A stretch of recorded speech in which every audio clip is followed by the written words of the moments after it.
Descubra o caminho para uma vida financeira abençoada. Você busca ser aí próspero com propósito? Então nós temos um curso para você que vai mudar a história da sua vida e ensinar você dentro da palavra de Deus como ter uma vida financeira com propósito. Ser abençoado financeiramente, ter prosperidade financeira é possível sim. Porém, Deus só prospera seus filhos com propósito.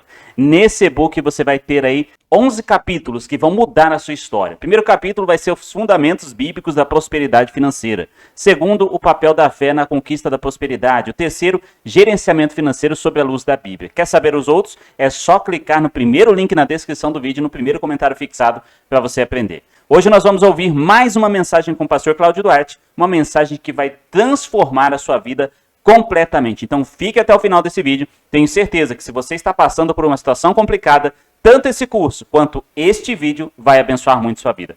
Deus abençoe e bora pro vídeo. Glória a Deus. Para mim é um prazer poder estar aqui mais uma vez. Eu sou muito grato pelas oportunidades que Deus tem me concedido. Quero aqui agradecer a presença desse casal abençoado. Que Deus continue abençoando. Amém. Mas eu quero fazer uma reflexão com vocês sobre família. Ontem nós fizemos um trabalho lá em Salt River e hoje eu também quero conversar com vocês. Ontem eu falei mais para casais, hoje eu quero falar mais para família mesmo. Nós vamos tomar por base o livro de Ruth, no capítulo 1, a partir do verso 1. Nós vamos dar uma olhada nesse texto. Ruth, capítulo 1, verso de número 1, que nos diz assim: E sucedeu que nos dias em que julgavam os juízes, houve uma fome na terra. Por isso um homem de Belém de Judá saiu a peregrinar nos campos de Moabe, ele e sua mulher e seus 2 filhos. Era o nome deste homem Elimeleque, o nome de sua mulher Noemi, e o nome de seus 2 filhos Malom e Quílio, efrateus de Belém de Judá. Chegaram aos campos de Moabe e ficaram ali. Feche os seus olhos mais uma vez. Senhor nosso Deus e Pai, em nome de Jesus nós te damos graças pela oportunidade de estarmos aqui. Pedimos que o Senhor fale conosco, ó Deus, e fala conosco até aquilo que nós não viemos preparados para ouvir. Fala conosco o que precisamos ouvir. Tira-nos do conforto da mesmice. Tira-nos da sensação de incapacidade de vivermos a transformação que o Senhor nos oferece. Abençoe a cada lar, a cada família, a cada casamento. Abençoa, Deus, os nossos filhos, os filhos de nossos filhos, e que possamos levar este projeto, que é o casamento e a família, até o fim. Muito obrigado por tudo, Senhor, em nome de Jesus. Amém. Glória a Deus. Amém. Obrigado. Nós vamos olhar aqui a história de uma família e vamos ver algumas coisas que fizeram com que essa família sobrevivesse a tantas adversidades. Situações extremamente contrárias, mas que poderiam ser vencidas. Nós não vamos ver oração nessa história. Nós não vamos ver leitura bíblica nessa história. Nós vamos ver apenas vida. Pessoas que resolveram se posicionar seguindo os valores e os princípios de Deus. Pessoas que resolveram se posicionar com garra, com fibra, vencendo as adversidades e as perdas. É isso que nós vamos olhar aqui. Durante toda essa trajetória, você não vai ver Elimeleque orando, você não vai ver Noemi orando, você não vai ver Ruth, órfã, orando. Você simplesmente vai ver o caminhar de uma família. Eu não quero de forma nenhuma descredenciar a oração, de forma nenhuma. A Bíblia diz que nós precisamos orar sem cessar. Mas eu só quero te mostrar que muitas coisas de nossa história, de nossa vida, podem ser resolvidas sem oração. Podem ser resolvidas com posicionamentos, com posturas. Então nós vamos olhar o modelo dessa família, porque não podemos fechar os olhos para os modelos de família que temos na atualidade. Aqui nós estamos no modelo, né, de família matrimonial. Pastor, mas não é o único? Não. Hoje temos muitos modelos e que vamos nos deparar com eles, e muitos deles estão, né, do nosso lado. Nós temos o matrimonial, que é quando o casal é casado. Nós temos o informal, que hoje eu não sei aqui, mas o Brasil já é reconhecido, certo? A união estável, como uma forma de formação familiar. Nós temos o monoparental, quando o casal se separa e um fica com os filhos, e apenas um dos cônjuges criando seus filhos. Nós temos o anaparental, que é quando não tem mais a figura dos pais. A família é formada agora apenas por um grupo de irmãos. Nós temos a chamada família reconstituída, aquela que é feita por pessoas que se separaram, mas têm filhos do anterior e se casaram com outras pessoas que também têm filhos. Nós temos a também chamada unipessoal, que é aquela que muitas vezes fica apenas com aquele que sobrou. O marido morreu, morreram um exemplo disso são as viúvas. Nós temos uma série, né? E não apenas essas, eu citei algumas, ok? Mas nós temos outras até muito mais complexas do que isso, mas não, né, me vem aqui ao caso trazer à tona. Eu só queria que você entendesse que isso é uma realidade do nosso lado. Isso é uma realidade para os nossos filhos, para os nossos netos. Eles vão se deparar na escola, na sociedade, certo? Nas redes sociais, com modelos familiares que são diferentes, não nosso, porque se fosse só nosso, ficava fácil. Esses dias alguém me perguntou o que eu achava a respeito de um assunto complexo, e eu disse para ele: o importante não é o que eu acho, o importante é o que a Bíblia diz. Eu posso negociar com você meu carro, eu posso negociar com você minha casa, eu posso negociar com você os meus objetos, porque eles são meus, mas eu não posso negociar com você os valores de Deus, porque eles não são meus, são dele. Se eu gosto ou não, não vem ao caso. Se eu concordo ou não, não vem ao caso.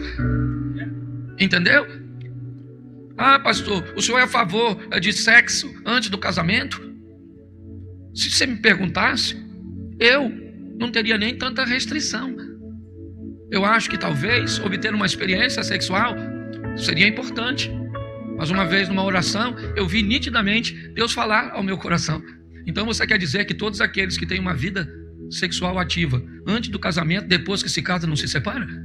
Porque já provaram antes? Porque o ser humano sempre vai estar errado quando ele confrontar com aquilo que Deus diz que está certo.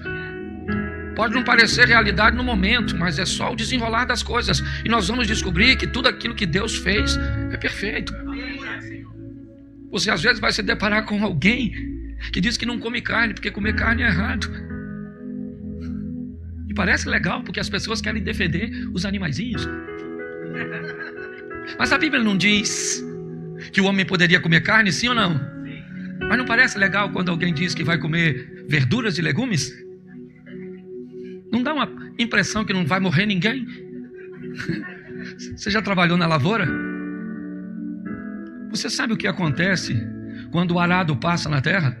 Sapos, rãs, perereca, lagarta, cobra. Quando todo aquele produto é lançado para repreender as pragas, quantos pássaros, borboleta e tanta coisa que morre. Mas me parece que algumas pessoas decidiram quem pode morrer e não pode no ambiente dos animaizinhos. Se a Bíblia diz no final, nós vamos ter que lidar com a verdade da Bíblia, porque Deus é perfeito. Então nós vamos olhar hoje essa história de família, tá? E vamos ver algumas coisas que eu acho que podem ser muito bem aproveitadas por nós. A primeira é o versículo 1 do capítulo 1. E sucedeu nos dias em que julgavam os juízes, houve uma fome na terra. Por isso um homem de Belém de Judá, repita comigo, um homem. Isso, um homem de Belém de Judá saiu a peregrinar nos campos de Moabe. Ele, sua mulher e seus 2 filhos. A primeira coisa que nós vamos ver aqui nesta família é que eles estavam num ambiente de segurança, de conforto em Belém. A terra natal, eles estavam felizes no meio do seu povo. Porém, eu não sei quanto tempo levou, mas uma ameaça começou a permear a casa de Elimeleque. Provavelmente não a atingiu primeiro. Ele começou a notar que há uma restrição de alimentos, que uma crise de produtividade está chegando naquela terra. E ele começa a notar, provavelmente, que famílias maiores do que a dele já estão passando por necessidades. De pessoas, talvez com famílias menores do que a dele, já não tem mais recursos para comprar. E aqueles que têm recursos para comprar, não têm o que comprar. Porque nem sempre, irmãos, a crise chega de imediato na nossa casa. Às vezes ela começa a atingir o casamento de amigos. Nós começamos a descobrir que filhos de nossos amigos ou filhos de parentes começam a enfrentar determinadas crises. E você pode obter dessas crises uma falsa sensação de segurança, com a sensação de que nunca vai acontecer contigo, nunca vai acontecer com a sua esposa, nunca vai acontecer com seu marido, nunca vai acontecer com a sua vida. Parece que o desemprego nunca vai bater à sua porta. Parece que a doença nunca vai bater à sua porta. Parece que um comportamento oposto àquilo que Deus determina nunca irá atingir seus filhos. Parece que seu marido está imune a qualquer tipo de paixão, sua esposa. Mas se você observar direitinho, nós vamos receber sinais de que coisas estão acontecendo na vizinhança, coisas estão acontecendo próximos de nós. E o que é isso? É um aviso para todos nós. Blinde seu casamento, guarde, e guarde no ambiente emocional, sim, com diálogos, com confiança, com proximidade, mas guarde também no ambiente espiritual, no altar. Você já pensou em pegar um pouco de óleo ungido e passar no celular dos seus filhos? Ungir o smartphone desse menino e dizer todas as vezes: eu tenho um dispositivo no meu celular que bloqueia toda a possibilidade de ver pornografia, porque eu já tive problema com pornografia. A senha dele eu dei para uma outra pessoa, eu não tenho acesso, porque isso é um sistema de segurança para mim, entendeu? Nós precisamos observar e ver que às vezes os sinais estão se aproximando. Não aconteceu conosco ainda, mas já começa a acontecer. Primeiro com estranhos que moram longe, depois começa a acontecer, certo? Mais próximo. E Elimeleque está olhando tudo isso. Mas o que ele vai fazer mediante a isso? Sua família corre o risco de morrer de fome. Pastor, mas isso não vai acontecer, principalmente na América aqui. É verdade. Talvez a fome não esteja na mesa, mas esteja na cama. Quando você não supre as necessidades de seu cônjuge. Talvez a fome não esteja na mesa e nem na cama, esteja no sofá com intimidade. Talvez a fome esteja no lazer, dos sonhos de seu filho, de ter alguns momentos com você, de seus netos, de brincar. Eu estou construindo agora uma casa, estilo casa na árvore, no sítio, com meu neto. Às vezes eu fico torcendo para ele dar uma marteladinha no dedo. Não é para machucar muito não, mas é para ele lembrar. Pelo menos 3 ou 4 dias doendo. Alguém vai perguntar: o que foi? Estava construindo uma casa com o vô. O dedo sara, mas a memória fica. Entendeu? Tem mulheres morrendo de fome, fome de carinho, fome de participação. Tá certo? E Elimeleque olhou: a fome está atingindo a sua casa, sim ou não? Então ele vai peregrinar, ele vai sair, ele vai viajar, ele vai procurar um lugar. Porém o texto faz questão de dizer que onde tinha comida era em território moabita, lugar cujo qual o Moisés havia escrito segundo a ordem de Deus. cujo qual aquele povo não deveria se misturar com moabitas, sim ou não? É verdade. Mas o que está em jogo é a casa de Elimeleque. Às vezes você vai ter que se confrontar com situações extremamente desagradáveis, onde você precisa tomar decisões de mudança para ir para ambientes ruins, mas que é para manter a sua casa. Hoje nós estávamos conversando, eu estava conversando com o Milton, falando sobre as vezes quando enfrentamos crise. Eu enfrentei uma crise financeira.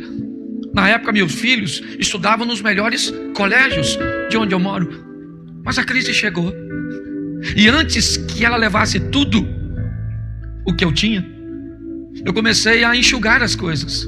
E uma delas foi tirar meu filho de uma escola particular e colocar numa escola pública. Pensa na vergonha, pensa no desconforto.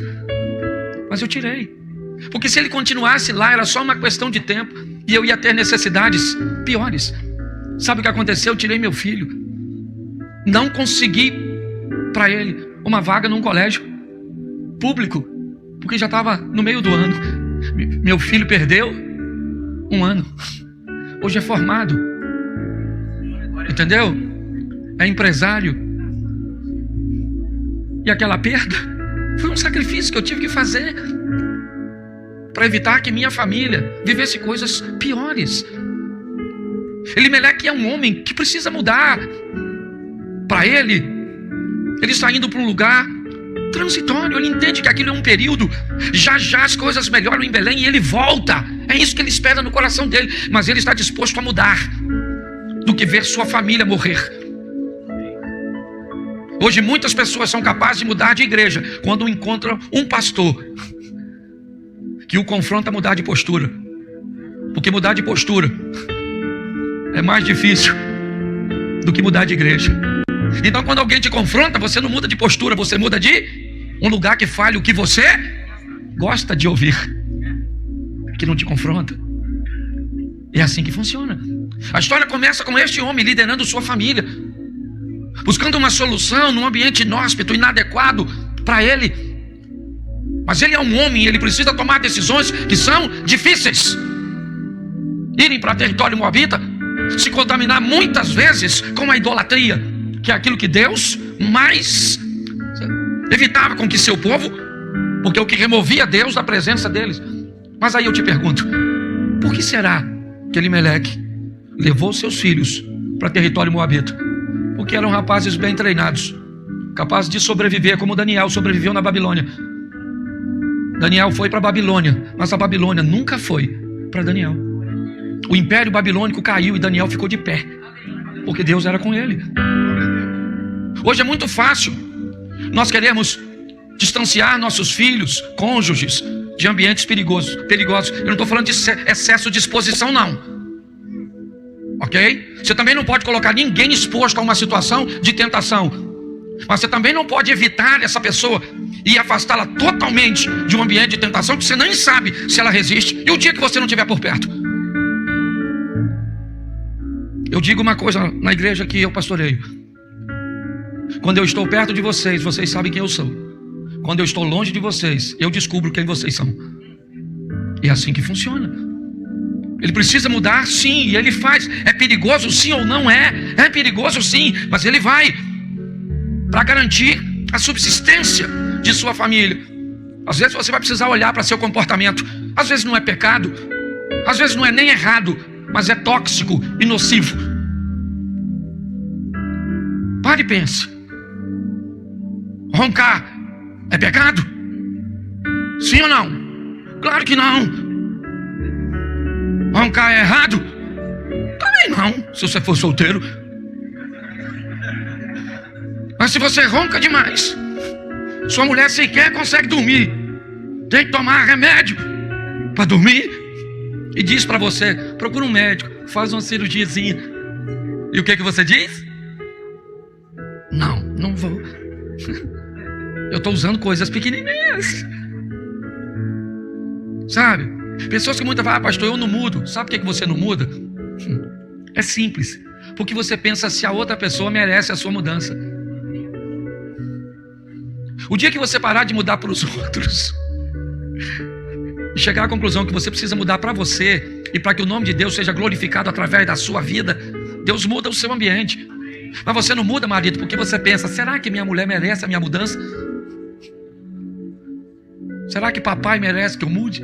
Será que meu filho merece? Eu lembro quando eu comecei a estranhar a minha esposa, eu já falei isso aqui, com um comportamento que estava muito diferente do que ela agia normalmente, de forma positiva. Eu comecei a estranhar. Falei: rapaz, por que essa mulher tá boa assim, não reclama de nada, solícita? Um dia eu perguntei: querido, por que você está me tratando desse jeito? Ela começou a chorar.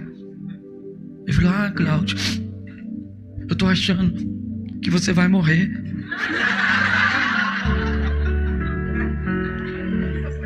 Eu falei: não vou não, garota.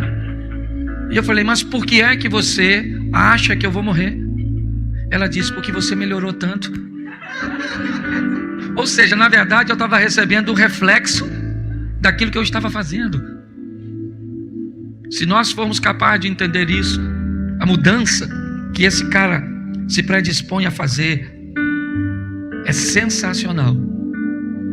Só que o verso 3 diz assim: morreu Elimeleque, marido de Noemi, e ficou ela com seus 2 filhos. O cara morreu. Eu brinco com isso, não sei se eu vou conseguir fazer isso aqui, mas vou tentar. Quantas viúvas nós temos aqui? Temos viúva aqui? Se tiver, levante a mão. Tem alguma aqui? Uma viúva? Tem mais lá? 2 viúvas? Tem mais alguma viúva? Não. Tem viúva aqui? Levante a mão. Tem não, né? Todo lugar que eu vou, sempre tem o dobro, o triplo de viúva do que de viúvo. É um alerta para nós, homem. Casamento mata homem, não é? Até na Bíblia tá lá: morreu quem? A Noemi ou o Elimeleque? Morreu o Elimeleque. E note que essa família agora muda. Lembra? Ela não era uma família tradicional. Agora ela muda para uma família monoparental. O homem morreu. Seus filhos agora estão em território moabita com a esposa dele, a viúva. Agora, é assim. E não vai parar por aí não. Você vai descobrir que essa família vai mudar de novo, porque o tempo inteiro nós estamos vivendo mudanças. Ninguém consegue ser o mesmo todo dia. Aliás, nós sequer conseguimos ser o mesmo todo dia, durante as 24 horas. Ok? Tem momentos que você está extremamente nervoso, porque chegou notícias ruins. De repente as coisas mudam e chegam notícias boas. Você levantou de manhã, abriu sua carteira de investimento, suas ações em Wall Street abriram em alta. Chega então perto do meio-dia o boletim escolar do seu filho e você descobre que o menino te puxou. O sorriso já indica as notas. Aí normalmente às 3 da tarde você recebe um WhatsApp de uma declaração de amor do seu cônjuge. Olha como é que as coisas vão mudando. Abriu de manhã, notícia boa, tá feliz. Menino tira nota ruim, notícia triste, fica triste. Recebeu um WhatsApp com a declaração de amor, volta a alegria, certo? Final da tarde, na quinta-feira, você descobre que sua sogra vem passar o final de semana na sua casa. Nós somos movidos o tempo inteiro assim. Entenda, a Bíblia diz que todo dia traz consigo o seu mal. Só que o mal para o seu cônjuge daquele dia nem sempre é na mesma dose que o seu. Às vezes a dose daquele dia para ela foi altíssima e o seu mal foi um malzinho assim. Então você chega, ela está uma fera. Às vezes é o contrário, às vezes acontece com seu filho que não está num dia bom.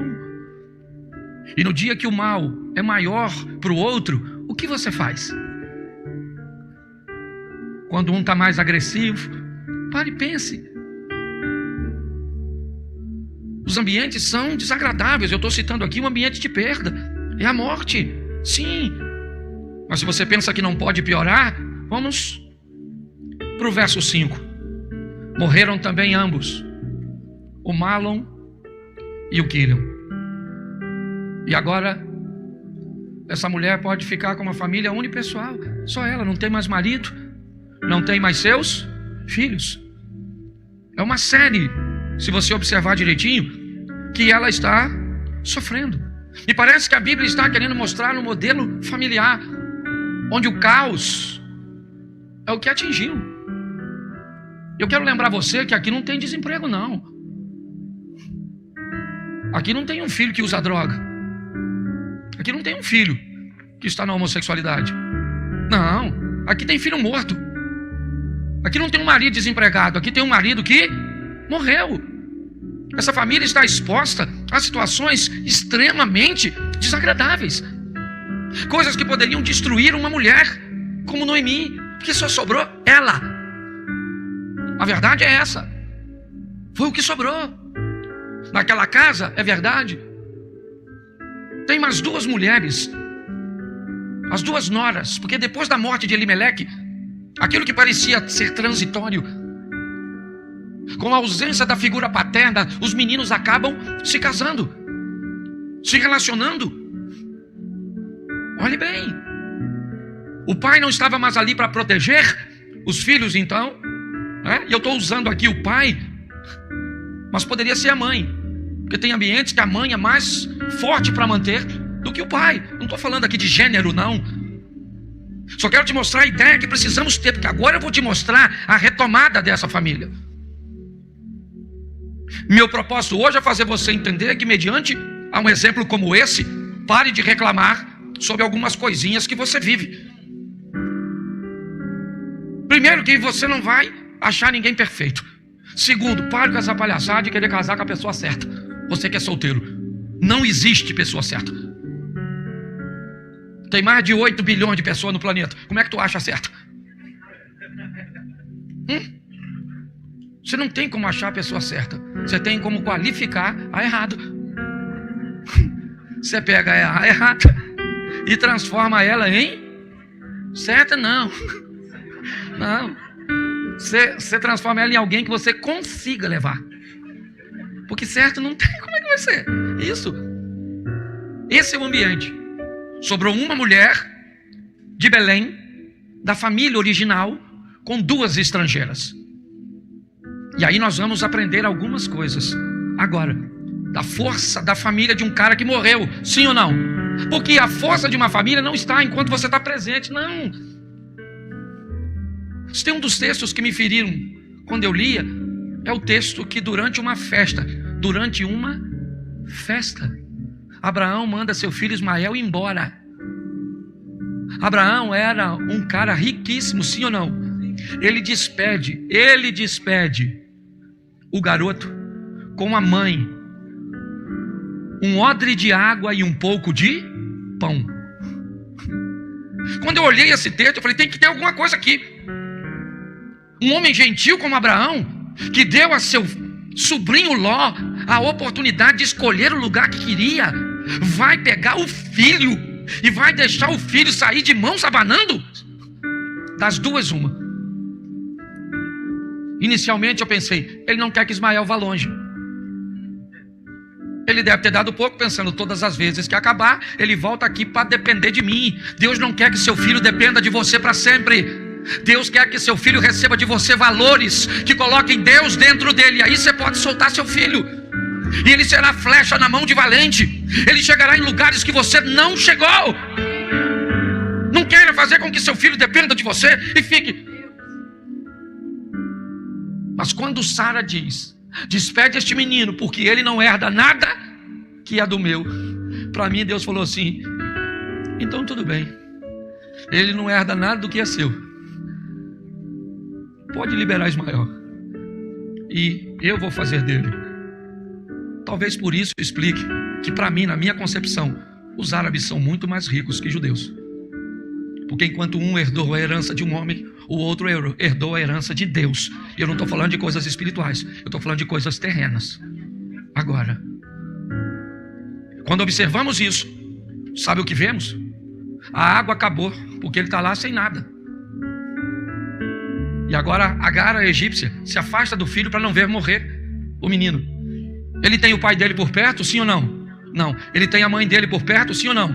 Ele tem recursos para sobreviver, sim ou não? O que sobrou para Ismael? Deus.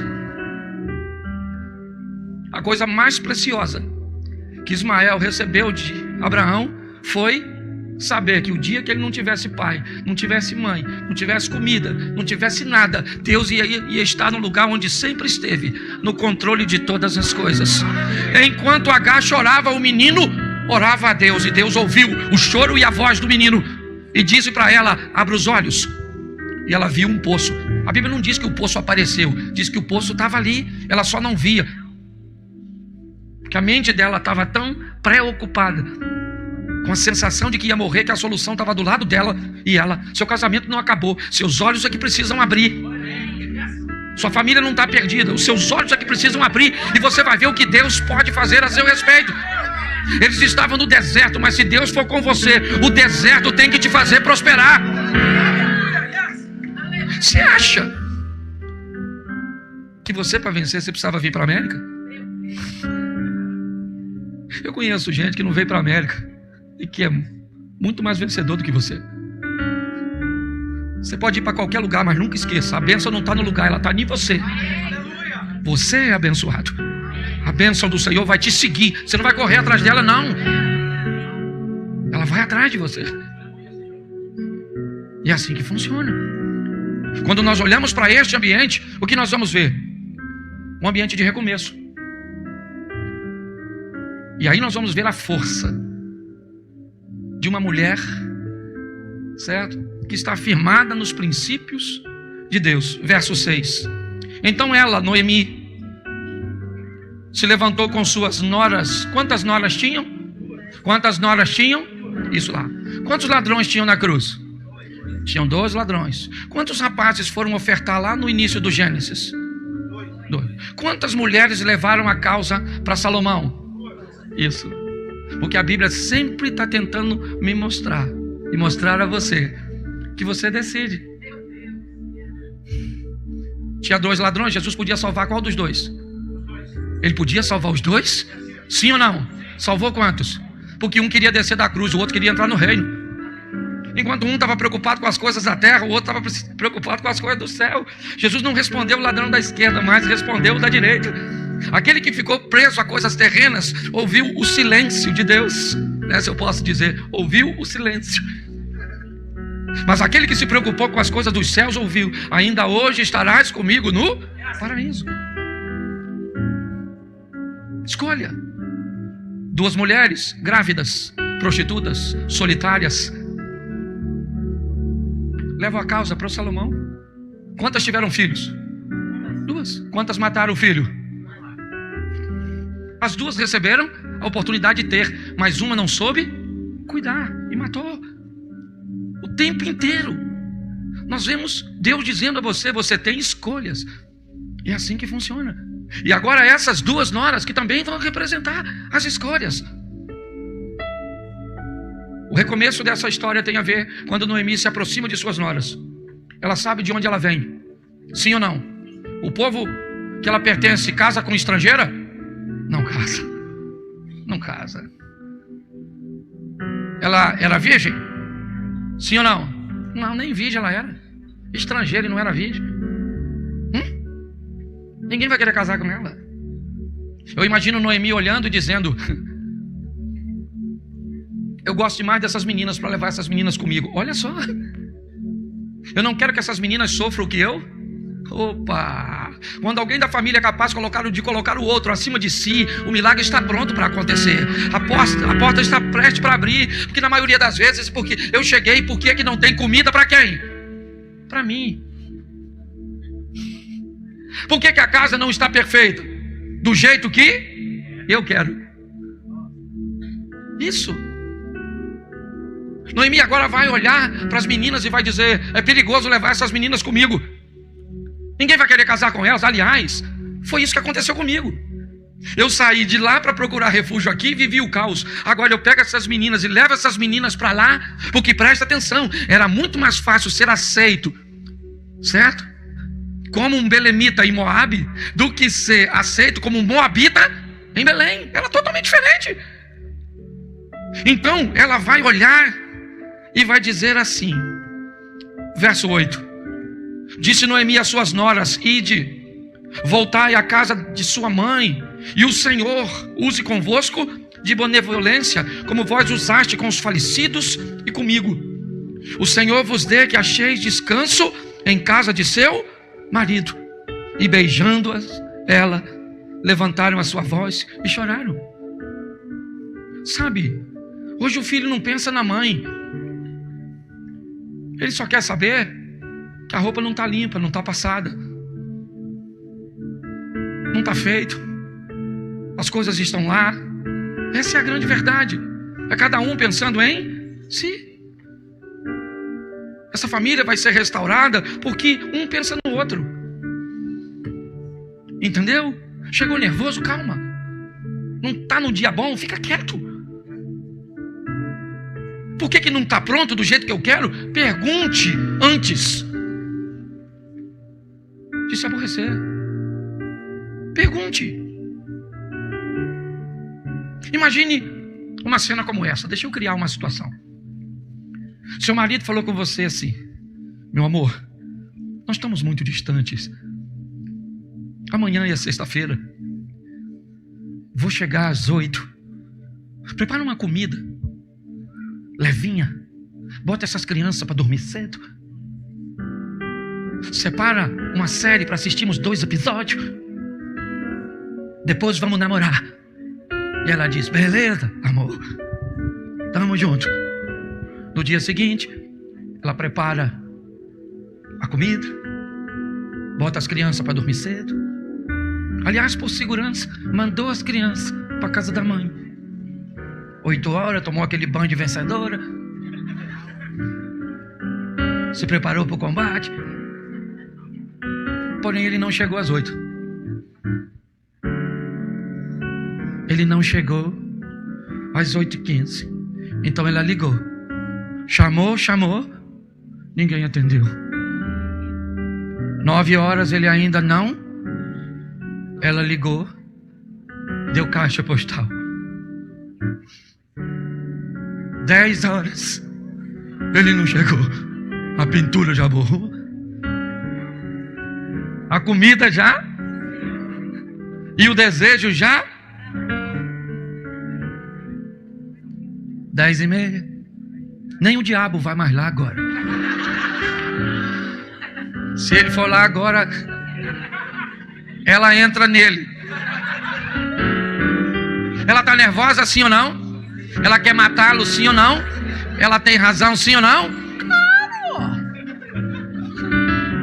Mas ela veio nessa palestra. Então ela está super nervosa. Quando dá 23 horas e ele aparece andando, ela abre a porta. A faca já está aqui. Mas ela veio à palestra. Mas ela é gente. Porque gente pode ser crente que fica nervosa assim ou não. Então ela está aqui. Mas ela serve a Deus. Então ela gosta de trazer as coisas às claras. Então ela quer saber por que motivo ele vai morrer. Uma coisa ela sabe: hoje ele morre, certo? Mas ela segura e diz: Senhor, eu não vou nem pedir força, eu só peço direção. Eu vou matar ele hoje.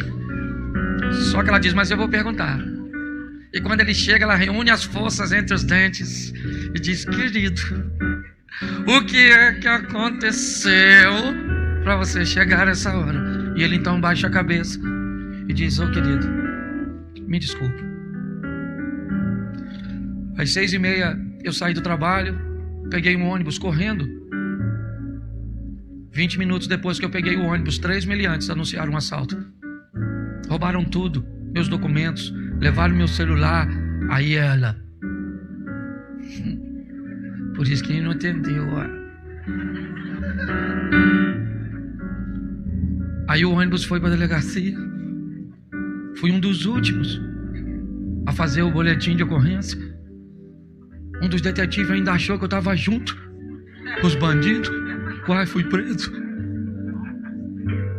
E aí então uma alma caridosa me deu dinheiro para passagem. E eu cheguei agora. Não sei o que eu vou fazer. A ela: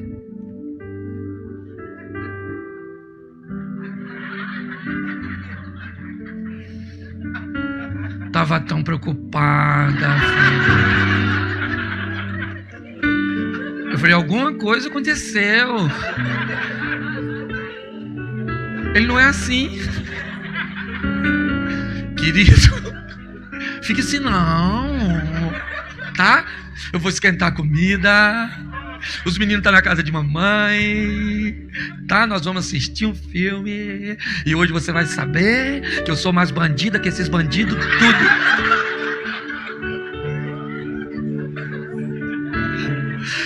Quando pessoas pensam e antes de tomar decisões procuram esclarecer porque as coisas funcionam, fica mais fácil. Às vezes o motivo cujo qual essa pessoa está reagindo não é nem por uma motivação atual, é por uma base que ele recebeu na sua infância ou no relacionamento anterior. Às vezes você casa com um traído e ele pode ser alguém extremamente ciumento e inseguro e vai despertar isso com você. É assim que funciona. Mas o versículo 11 do capítulo 1 diz assim: porém Noemi disse: voltai, minhas filhas, porque vocês vão comigo? Tenho eu ainda filhos no meu ventre, para que vos sejam por maridos? Voltai, filhas minhas, ide-vos embora. Já sou muito velha para ter marido, e ainda que eu dissesse tenho esperança, e esta noite eu tivesse marido, e ainda que eu tivesse filhos, vocês esperariam que eles viessem a ser grandes? Deter-vos-eis por eles, sem tomardes maridos? Não, minhas filhas, mais amargo é a mim do que a vocês mesmas, porquanto a mão do Senhor se descarregou contra mim. Então levantaram a sua voz e tornaram a chorar. Orfa beijou a sua sogra, porém Ruth se apegou a ela. Sabe o que está acontecendo aqui? Um processo seletivo. A vida está selecionando quem é que caminha contigo e quem é que deve ficar para trás. Tem pessoas que não fazem parte do seu destino, só faz parte da sua história, ou da sua agenda, perdão. Gente que vai até com você até um momento, mas depois precisa sair da sua vida. É assim, é como a propulsão de um foguete do Cabo Canaveral. Ele vai junto, mas chega um determinado momento que ele desacopla. Tem gente assim. E é importante que você entenda isso. Você vai ter filhos que vai ficar sempre perto de você, mesmo que você não queira. E vai ter aqueles que vão querer ir. E pasme você, sempre o que você tem é o que você não quer. Quando você quer que os bichos vão embora, eles querem ficar. Quando você quer que eles fiquem, eles querem ir embora. Mas a vida ensina você a selecionar pessoas. É o que Noemi está fazendo. Meninas, vão embora, meninas, vão embora. Não vão comigo, é perigoso. Não se preocupe comigo, eu sou velha demais, já eu estou indo encontrar com o meu Deus. Vamos embora, meninas. Eu não tenho nada mais a te oferecer? Pois é, filhinho. Vai chegar uma hora que seu pai não tem mais nada para te oferecer, além de cansaço, memória ruim. O que ele tem para te oferecer é algumas enfermidades que vão precisar um pouco do seu dinheiro. Se viver muito, um pouco de sua demência, para que você possa cuidar deles. Mas o que você faz quando gente que hoje não pode te oferecer mais nada ainda continua na sua vida depois de ter dado tantas coisas? Aprenda uma coisa, marido e mulher: quem cuida de seus pais, cuida de seu cônjuge. Filhos que abandonam pais, É só você ficar doente que te abandona também. Essa é a grande verdade. Não tem nada para oferecer. E é isso que que Noemi está dizendo: meninas, eu não posso ter filhos, eu sou velha, eu não tenho mais nada a oferecer para vocês, vão embora. E o que acontece com uma? Aceita. Orfa vai embora. E Ruth não. Ruth fica. Nunca mais você vai ouvir falar de órfã. Porque Deus não tem compromisso com quem desiste. Ah, sua mulher agora não está mais gostosinha, não? Ah, é? Os peitinhos caiu. Ah, tá com uns mapinhos assim. É. Seu marido agora é esquisito. Caiu o cabelo. Aqui, ó, barrigão. Só não faz nem amor, só ela faz pilates.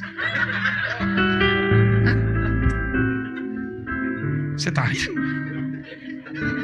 Mas pare para pensar. Quando seu pai fez mundos e fundos, moveu coisas, deixou de comer coisas, de trocar de carro, de fazer tantas coisas para pagar a sua escola. E agora você se formou, é isso aí. Você agora é um profissional. E ele agora sai mais para nada. Volta numa casa de repouso, vai visitá-lo uma vez por ano. A Bíblia Sagrada é Bíblia no Brasil, é Bíblia na América, é Bíblia em qualquer lugar. Você está entendendo? Não brinca com o que Deus falou para você respeitar, não, que você vai ter que prestar conta. Tem 3 anos que meu pai morreu, 86 anos, casou 8 vezes aquele velho. Sangue de Jesus tem poder. 8 relacionamentos, não casou os 8, mas teve 8 mulheres que viveu com ele. Chegava na casa dele, sabe o que ele fazia? Me contava as mesmas histórias de sempre. E ainda me perguntava assim: meu filho, aconteceu isso, 1953, você lembra? Eu falei, não. E ele falava, lembra sim. Eu ainda queria mandar na minha memória. Falava o nome dos meus irmãos, tudo primeiro, até acertar o meu. Alberto, Alex, Gilberto, Cláudio. Eu falo, presente. O seu também era assim? É, não é? Aquele cabelo fininho que vai ficando da mamãe. Lembra? A minha ainda está viva. Que a minha mãe é 15 anos só mais velha que eu. Uma vez me viram com ela e acharam que nós éramos namorados. Falei, mano, a senhora tá nova e eu tô acabado. Mas chega um momento que não tem mais o que te oferecer. Mas aí é a hora. Ruth falou, não vou embora, sogra. E olha que é uma nora falando com sogra. Não vou embora. Mas a órfã foi, dane-se. Não é porque os outros estão fazendo que eu vou fazer. Eu não sou qualquer um, eu sou um servo de Deus. Hoje minha mulher não é mais o que era antes. Não é, lógico que não é. Entendeu? Eu também não sou. E estamos envelhecendo junto. Porque casamento não é um produto que você paga à vista. É financiado. Paga quanto, pastor? Todo dia, no final do dia. Você tem que acertar o negócio. É assim que funciona. E agora, você olha. Ruth diz, eu não vou. Eu não vou porque o teu povo será o meu. O teu Deus será o meu. Onde você morrer, morrerei eu. Certo? E ali eu serei sepultada. E a única coisa que vai me separar de ti é a sangue de Jesus. Tem poder. Isso é uma nora extraordinária, essa tal de rotina. Hã? Porque pessoas devem ficar perto de você não pelo que você tem e pode oferecer, mas porque te ama. Para de tentar manter gente perto de você que não tem que estar perto de você. Se não te ama, dá para ir embora. Vambora. Pode ser quem for. Sua mãe tem que te amar o suficiente para descobrir que você é feliz nos braços de outra mulher, até porque ela não pode casar com você, sua mãe. Essa gêmea miserável que fica atrapalhando a vida dos filhos depois de casado. Falei mesmo, vou embora agora mesmo. Tem isso que segura depois com a pastora Maria. Umas velhas. E tem umas que ainda se veste igual tchutchuca. Umas velhinhas. Esse dia chegou. Falei, quem é aquela adolescente acabada ali? Aquela... Tomou só da cáutica essa velha.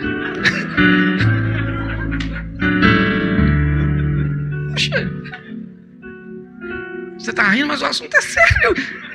A Ruth falou, eu vou com a senhora. Mas a primeira coisa que ela disse é o quê? O seu Deus Será? Deus falou, então eu estou junto com essa tal de Rutinha. Essa maluca aí vai se dar bem comigo. Vambora, Rutinha. E foram embora. Depois você lê, porque pensa numa história engraçada. Eu amo ler a Bíblia porque é muito divertido. Eu fico rindo.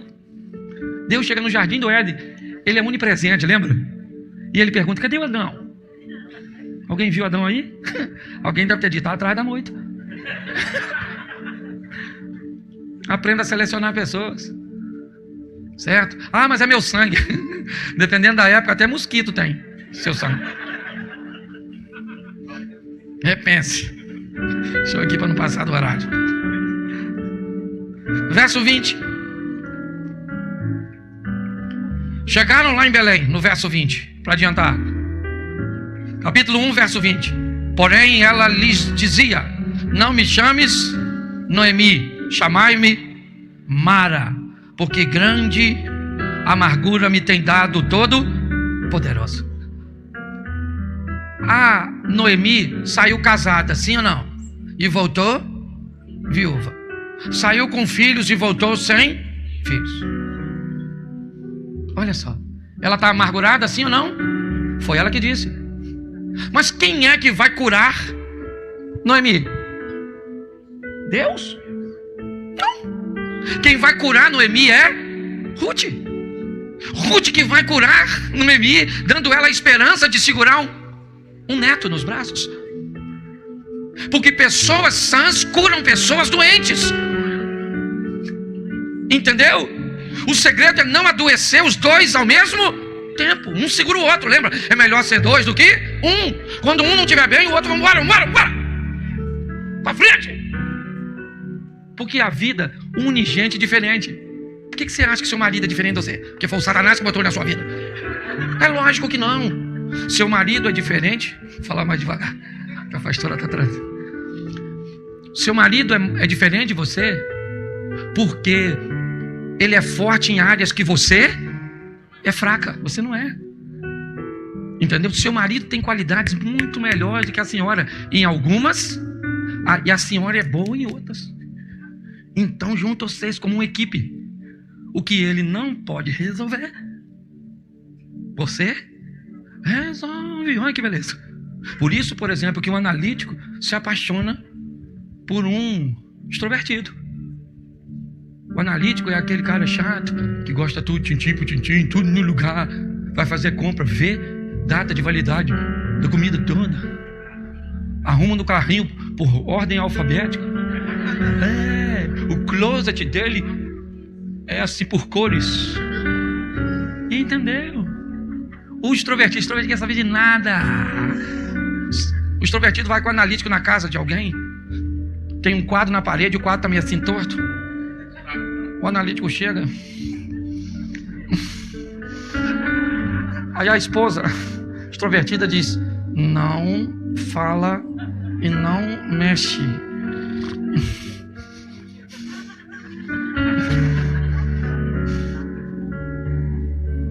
Ele fala para o dono da casa: pode me trazer água, por favor? Enquanto alguém vai buscar ele.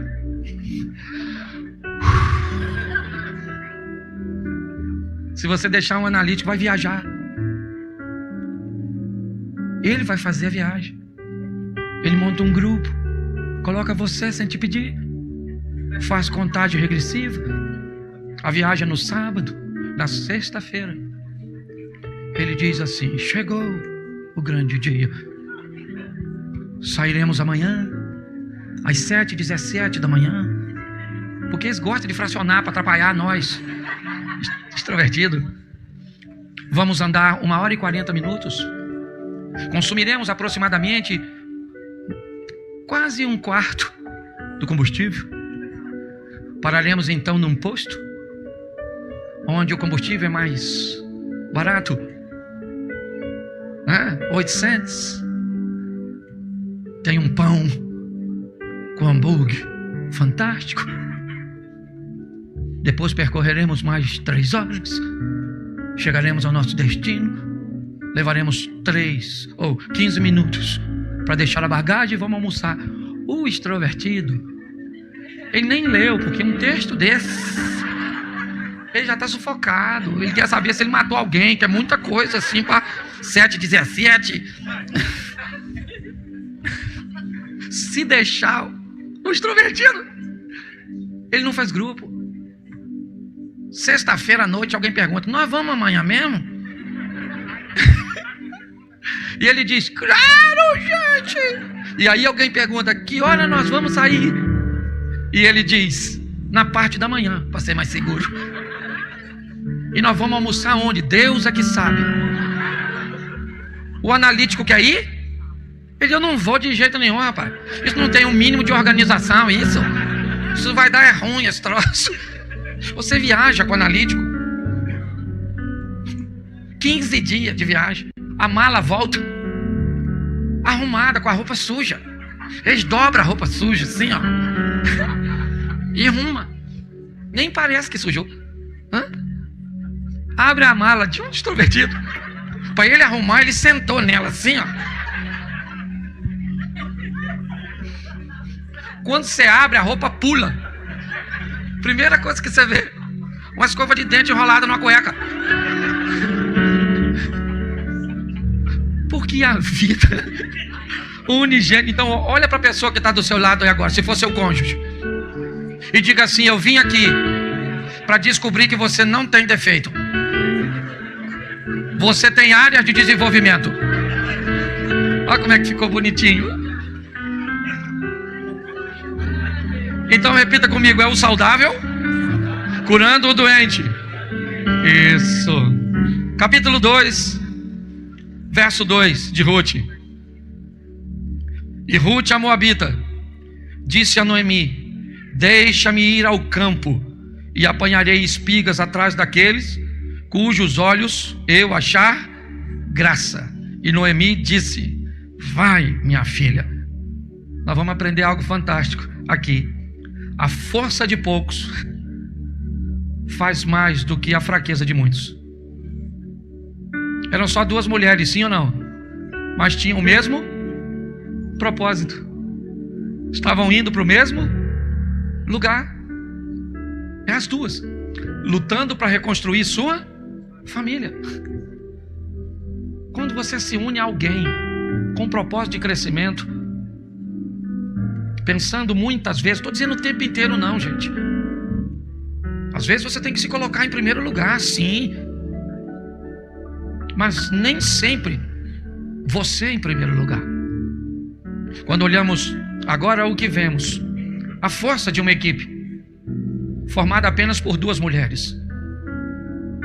O poder de recuperação delas é muito pouco. Cada uma vai cumprir uma parte.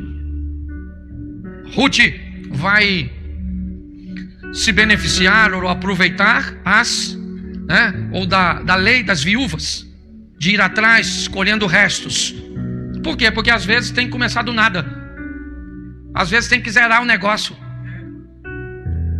Não interessa quem está certo ou quem está errado. De vez em quando a gente tem que vamos para o 0 a 0 e vamos começar tudo de novo. Vamos embora. Eu sou casado há 32 anos. Eu fui criado numa cultura de casa de novo. E eu falei: não vou fazer isso com meus filhos.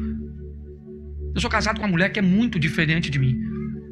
E ela é muito ruim em algumas áreas, mas é fantástica em outras. Na área espiritual e de oração, minha mulher me dá um banho. Um banho. Muitas vezes eu levanto de madrugada, tá ela no pé da minha cama, Nath, com a mão na minha cabeça. E eu até tento, vou levantar para dar uma moral. Mas parece que está tudo colado na cama. E ela está lá clamando, clamando. E tudo que eu vivo, por onde eu vivo, é pela misericórdia de Deus e a oração da minha mulher. Entendeu? E eu me permita, eu sei que isso não é regra, mas eu construí minha história do lado de uma guerreira. E não vou passar os fins do lado de uma aventureira. Aquela que me fez chegar até aqui, vai comigo. Eu tenho um sonho, aliás, oro por ele todos os dias: Senhor, guarda o marido da minha mulher.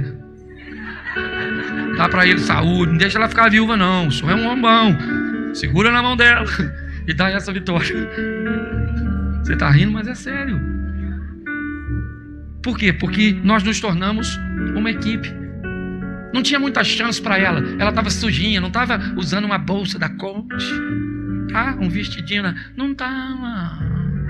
Tá? Quer que eu elevo para o Louis Vuitton? O que você quer? Tá? Ela estava lá catando as coisas. Sujinha, trabalhando em prol da sua família. Quem é que está olhando tudo? Deus. Porque nada passa despercebido aos olhos de Deus. O pastor pode não te ver, as pessoas podem não te ver, você pode não ser ovacionado, mas Deus está olhando tudo. Aliás, quando você for fazer algo de errado, não faça assim, ó.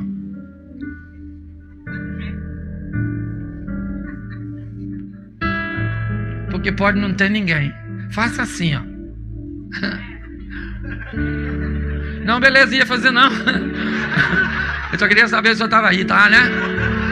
Beleza. Tamo junto, hein? Um dia vamos estar aí, hoje estamos aqui. É assim que funciona. Ele vê todas as coisas. Nada passa despercebido aos olhos do Senhor. E aí quem é que chegou? O dono da parada, um tal do Boaz. Maneirão. Estacionou lá o camelo, o jumento dele, sei lá, também não sou obrigado a saber tudo. Estacionou, desceu.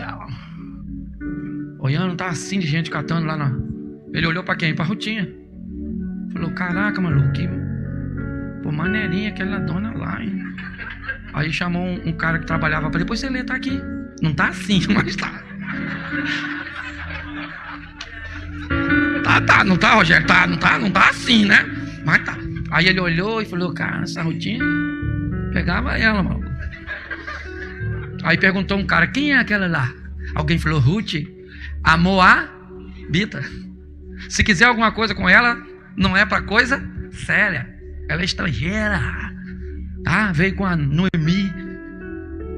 Ele falou, poxa, vi a história dela aí, mulher deixou lá a terra, veio aqui. Aí ela veio, ele falou, ei, querido, beleza?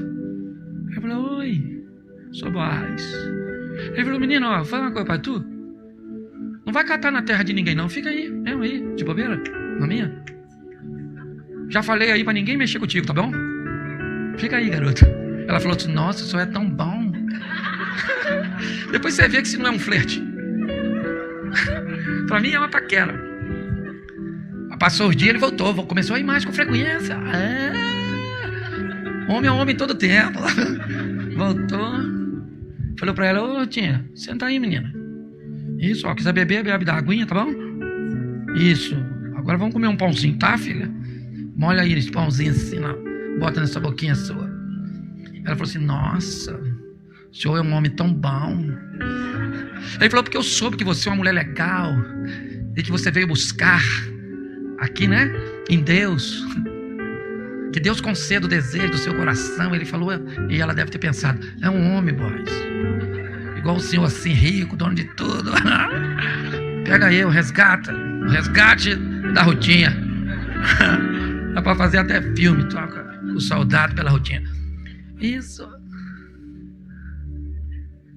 Um dia ele foi dormir, ela foi lá e deitou pertinho dele. A véia, pensa numa véia malandra. A sogra, a Noemi. Uma véia experiente, dava aula de MBA de relacionamento. Fazia imersão, coach, a véia. A véia falou, Rutinha, ó, esse cara tá afim de tu. Mas aqui, homem não gosta de mulher interessante. Olha só, a véia. Então você faz o seguinte, toma um banho, bota uma roupa maneira, um perfume e vai pra pista. Não se oferece? Tá tudo na Bíblia, gente. Pior que tá. Pior que você deve estar pensando, esse pastor tá inventando. Tá não. Tá lá. Ela perfumadona foi lá e deitou.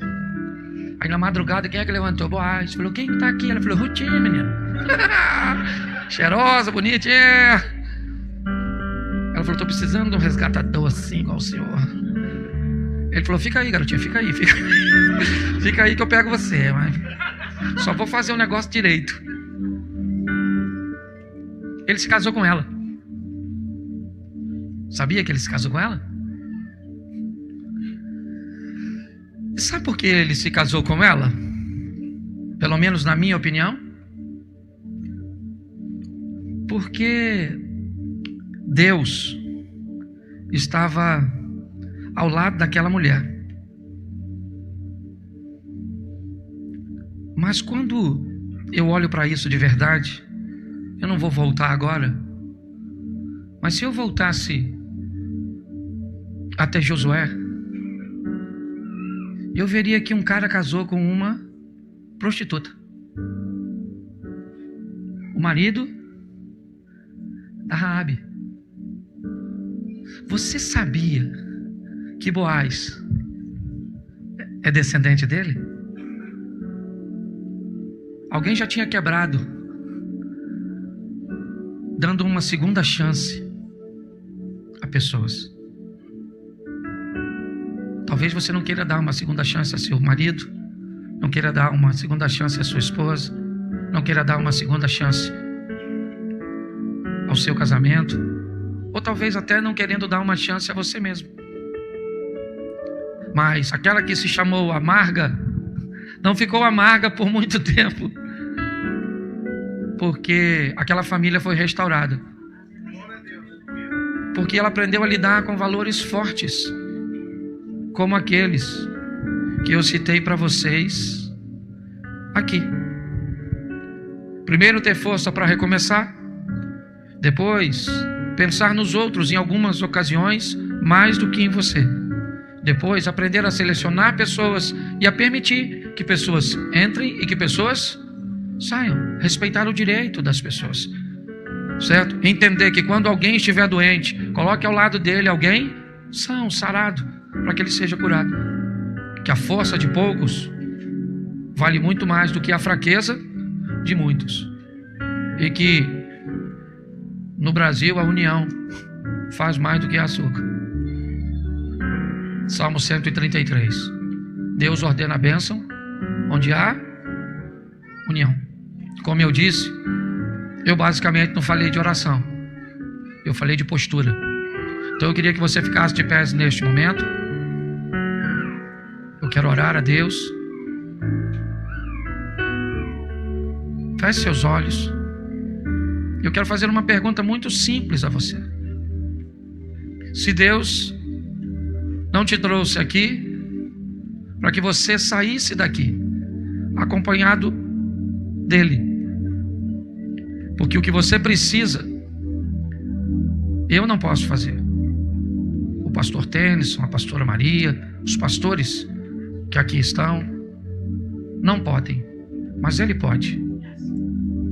Mas como estava em Caim e Abel, estava nas duas mulheres que levaram a Salomão, estava dos dois ladrões que estavam na cruz, estavam também com Orfa e Ruth.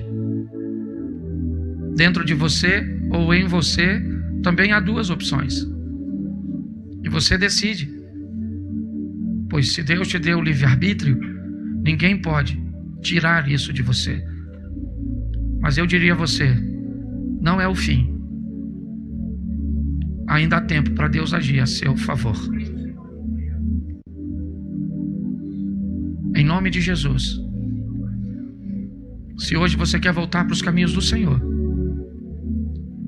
dê uma chance a você mesmo. Pare de esperar a mudança nos outros. Se Deus te trouxe aqui, é porque precisa começar por você. Não peça de você perfeição, porque Deus não pede isso de você. Ele pede de você aperfeiçoamento. Ele só pede a você, seja melhor hoje do que foi ontem, e amanhã do que é hoje. Por isso, se você quer voltar para Jesus, ou recebê-lo pela primeira vez, só se tiver alguém assim. Essa é uma igreja séria, onde ninguém quer te constranger. Se você hoje quer tomar essa decisão, levante sua mão e eu quero orar por você. Se tem alguém assim aqui, só se tiver. Tem alguém? Eu não vou insistir, você fique à vontade. Como eu disse, é apenas meu papel oferecer a você, porque este culto serve de testemunhas, né? Ou de testemunha contra você ou a seu favor, tá certo? Tem alguém? Se tiver, levante a mão, eu oro. Se não, eu oro. E desde já quero agradecer. Pai, muito obrigado por esta noite. Que possamos sair daqui guardando esta palavra em nosso coração. Que a tua boa mão poderosa nos acompanhe. Para chegarmos até aqui, vencemos muitas adversidades. Na família, no casamento, com filhos, porque o Senhor nos sustentou. E aquele que nos sustentou continua e continuará conosco. O Senhor nos deu a garantia de que estaria conosco todos os dias. Por isso, Pai, te somos gratos. Abençoa cada lar. Esse ministério é o que nós te pedimos, em nome de Jesus. Você pode dizer amém e aplaudir o Senhor? Descubra o caminho para uma vida financeira abençoada. Você busca ser aí próspero com propósito? Então nós temos um curso para você que vai mudar a história da sua vida e ensinar você dentro da palavra de Deus como ter uma vida financeira com propósito. Ser abençoado financeiramente, ter prosperidade financeira é possível sim. Porém, Deus só prospera seus filhos com propósito. Nesse e-book você vai ter aí 11 capítulos que vão mudar a sua história. O primeiro capítulo vai ser os fundamentos bíblicos da prosperidade financeira. Segundo, o papel da fé na conquista da prosperidade. O terceiro, gerenciamento financeiro sob a luz da Bíblia. Quer saber os outros? É só clicar no primeiro link na descrição do vídeo, no primeiro comentário fixado, para você aprender.